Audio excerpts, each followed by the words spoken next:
estáis haciendo?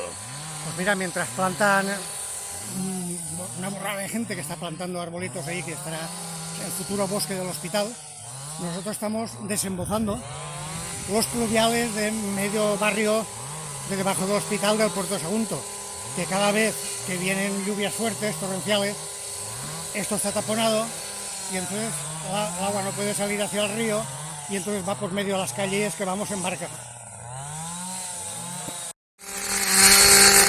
Bueno, a los trabajadores y trabajadoras del Casal Chove, que son los que han venido organizando esta actividad. Desde el Casal Chove, desde hace ya unos meses, estamos planteando el recuperar los espacios propios, primero para conocerlos, porque la mejor manera de poner en valor un espacio es conocerlo.